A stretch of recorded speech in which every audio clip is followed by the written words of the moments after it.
I'm going to kitbash a miniature out of this pot of bits. Now, why do I have a huge giant pot of bits laying around?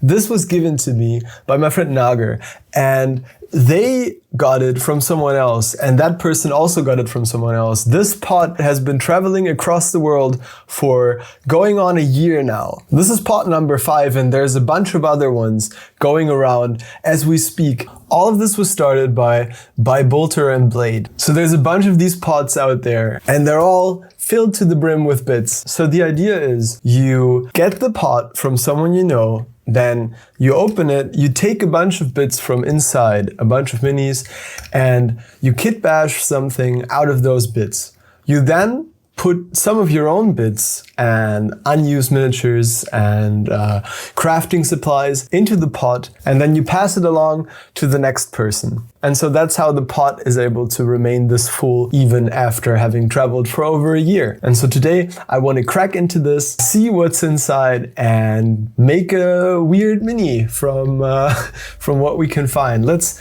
see where inspiration takes us.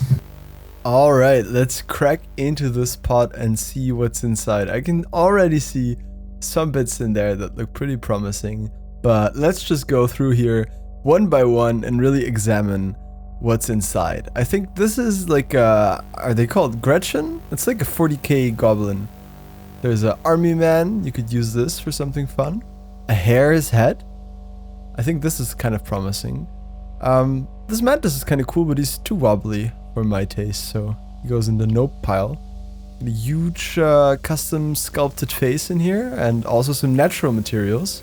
I like this. Could be like a good alien spore. Now, what happened to this guy? How do you even get a figure this flat?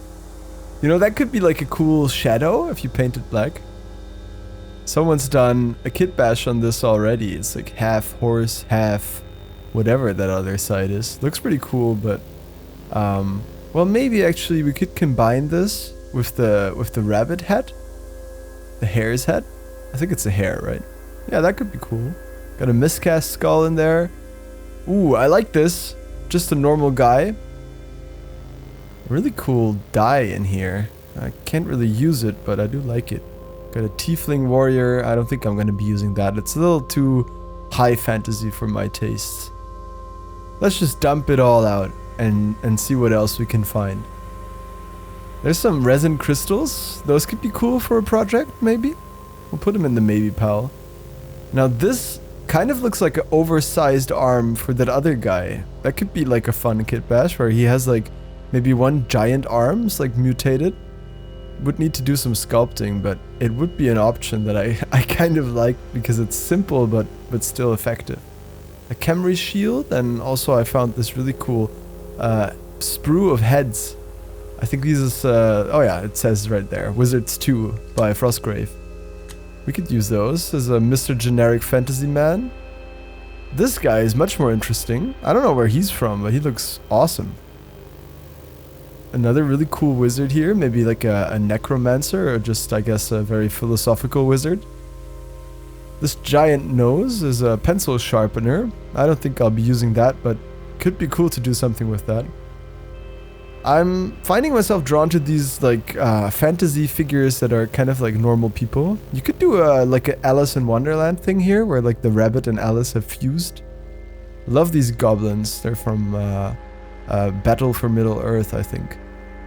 I recently bought some of those off of Nager. Like this little ice bear cup. Could be fun.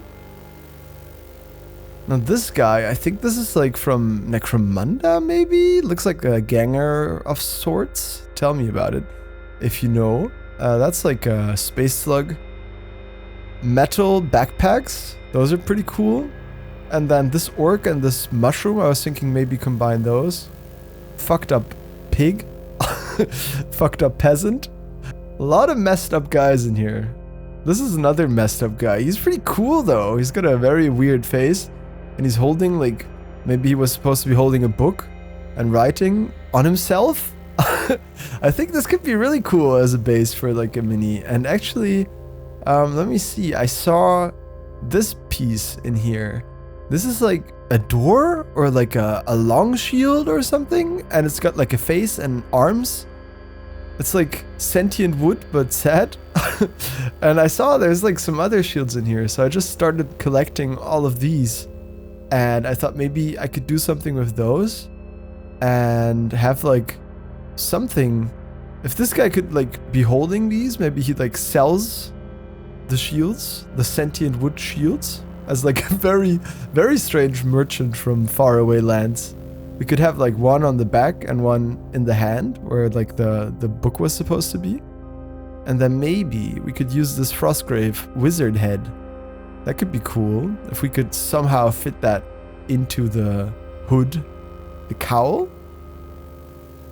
So I decided to go with that idea, and I used my little Dremel tool to carve away at the face. If you do this with resin or plastic or wood or anything, please wear a respirator. It is so important to protect your lungs. These little bits will get in there and they'll cause cancer like nothing else. I'm not kidding, be careful with this stuff. I decided to also remove whatever was left of that right hand and book to make room.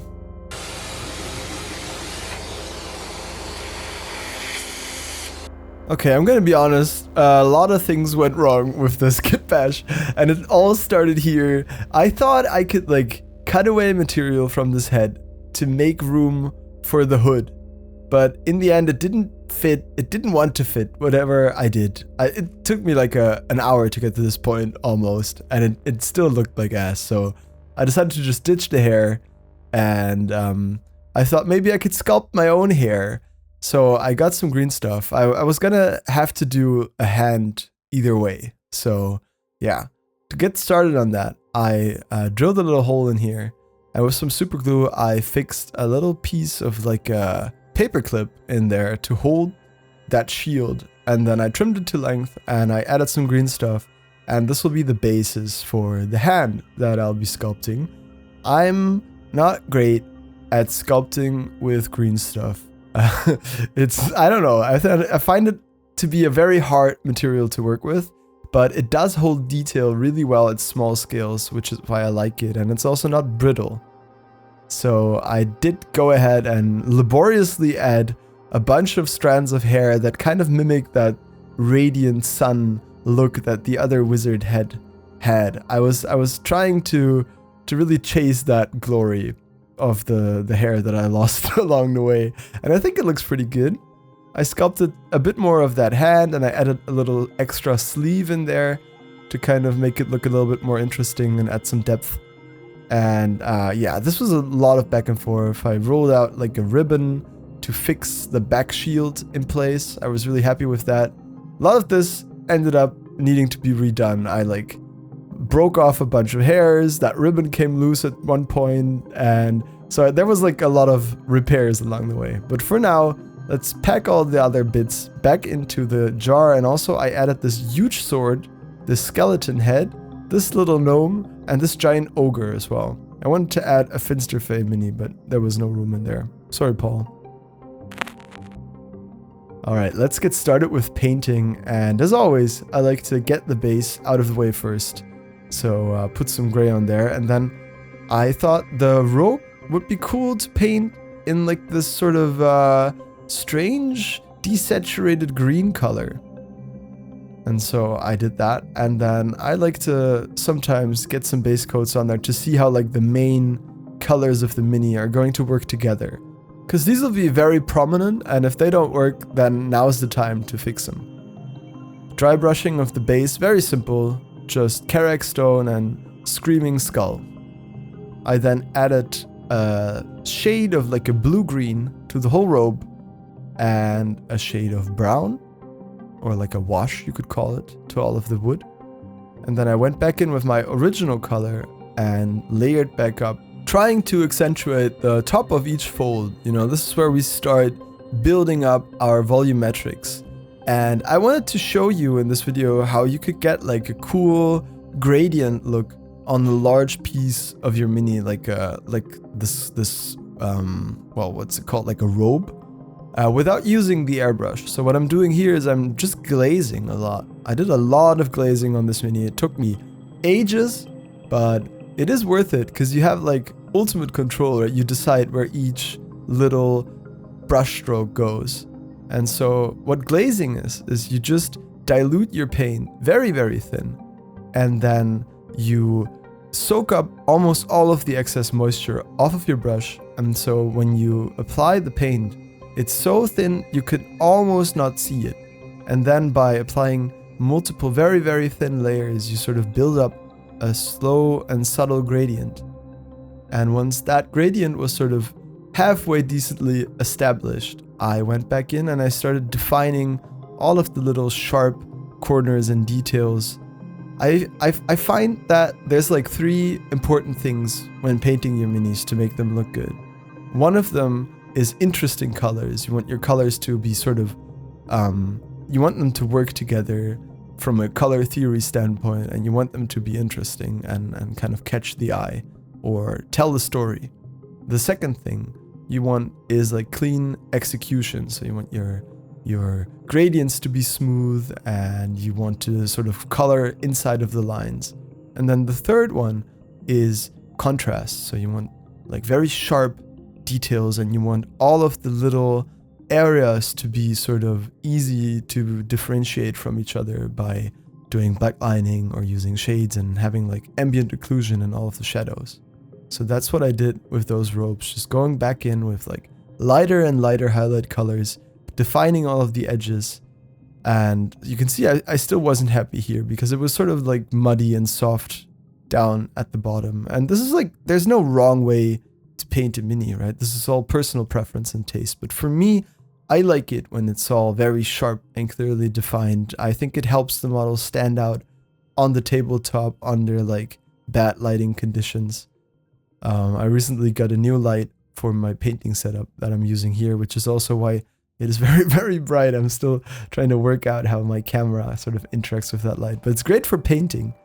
But then when you put your model on the table at like a tournament or your friend's house or the local game shop, there will be shitty fluorescent lighting or like just a normal kitchen lamp that's like 2 meters above your head. And so you really want to push that contrast for the model to still look good when it's not on your painting desk. So in my opinion, it's worth thinking about that. And you can see here, to keep the color interesting, because it's all just green, right? I decided to start from sort of a blue-green desaturated base coat and then move up into yellows and then ultimately end with like an off-white final highlight. And that's the robes done. Now for the shield, it's very simple, just like 3 highlight colors, and you want to cover less and less with each consecutive pass. And I find with wood, it's all about drawing the wood grain, drawing those little tiny lines, and that really sells the look of the wood. And then with these fun faces, it was really easy to just sort of accentuate all of the little lines that make these expressions work and really sell the look that the original sculptor must have been going for. And this is really fun, to me at least, just drawing lines. It's so relaxing. I mean, a big part of why I like painting miniatures is because it's relaxing. It's like something for my hands to do while my mind can kind of wander. And so whenever there's a task where I don't have to really think about it and I can just kind of like let my intuition guide me, that's always very fun. The robe, I feel like, was a lot of like thinking and concentrating and trying to get the look right. And then this wood was just sort of the vacation from that, where I got to relax a little bit and have fun sort of accentuating all of the little lines and highlights and seeing these funny characters come to life. Another thing is, this model is like basically 90% wood and robes. And so when these 2 things are finished painting, the model almost looks like it's finished, and that's like great for motivation and for visualizing what the finished model is going to look like. With this wood also, I go into more of a yellowish tone for the highlights, sort of moving into off-white bone colors. And I find that sort of unifying all of your colors with like one color that's mixed in helps. You can do that in the shadows, or you can also do that in the highlights like I've done here. So you can see that roll of parchment is like this off-white bone color. And so all of my highlights move into that color as well, even on the base. And that'll help sort of tie it all together and make it feel like it's part of the same world. Now this band of green stuff, when I had to reapply it, it got like a little bit messed up and it's not as nice as it was before, but you know, I could be super sad about that and kind of like try to fix it for 10 hours or I don't know, like hate the model or start over. But in the end, it's like nobody's gonna notice. If I wouldn't have told you, I'm sure you wouldn't have seen it. So yeah, the angle is a little bit messed up on the left side, but who cares? It's still a really cool model, and I think flaws are also what makes human work kind of interesting, right? You can see where I messed up, and that's a little story in itself. Now this parchment, I wasn't gonna leave it just blank, so I added a little bit of script. I did this on the dog I painted in the last video as well. I don't know, maybe I could have put some red in there, I'm thinking, but I kind of like the very limited color palette here. The hairs I decided to do in this like sort of ochre orange color. It's sort of a desaturated orange, and that orange is tied back in with this very warm leather that I paint for the straps. I put some scratches in there to kind of like simulate that torn, worn leather look. Painted the shoes in Rhinox hide with like a little highlight, and then this feather that she's got, I wanted it to be cold because there's a lot of warm tones going on right now, and so a little bit of cold will contrast very nicely. And then just like a light gray and a white to make those details pop. And you can see I did some black lining in between. I didn't film that, but basically I take like a dark brown contrast paint and I run it in all of the creases. It's like a very targeted wash. And then I highlight the face and the arms, of course, and the little hand that I sculpted. And highlighting the face is really fun because that's when the character comes together, sort of. For the eyes, I painted them black, and then I added little white dots on either side. So you're left with like the pupil in the middle. I then blacked out the mouth and painted in a little tongue. She's got a very strange expression where she's kind of shouting. I imagine she's like advertising her wares in a very off-putting manner. Highlighting the hairs with an ochre that's very orange, and then that off-white bone color again. Now before I show you the finished model, just a quick word about YouTube memberships. Hey, thank you to the members. The members keep the lights on around here. Your memberships are what allow me to buy new paints and new models and try out stuff that I wouldn't otherwise maybe be able to try out. So thank you everyone who signed up for a membership. You can do so right here on YouTube. If you do sign up for a membership, you immediately gain access to our Discord server where you can hang out with us and share your hobby projects. You can also watch some exclusive YouTube videos that I post right here on the channel just for members. There's like a 3-hour long video on there. So if that sounds cool to you, maybe consider becoming a member and definitely consider subscribing if you haven't already. Maybe share my videos in your hobby group chat. It all helps.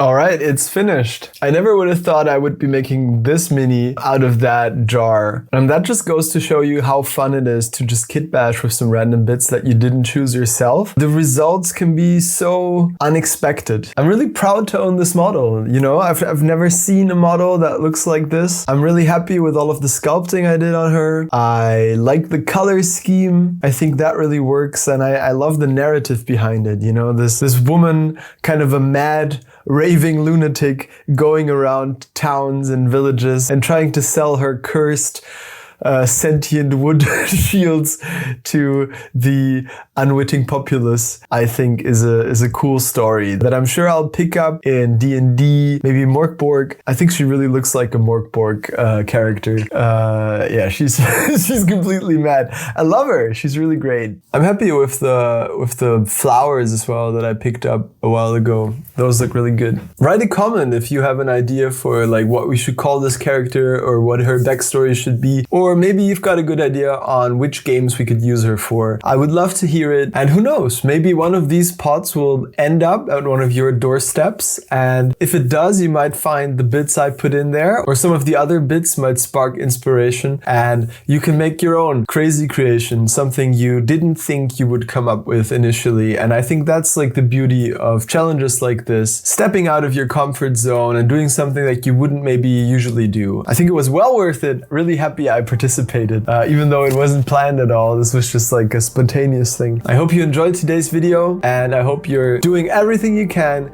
to stay safe and stay kind and make some cool stuff in your hobby time. That's it from me for today, and I'm looking forward to seeing you in the next one.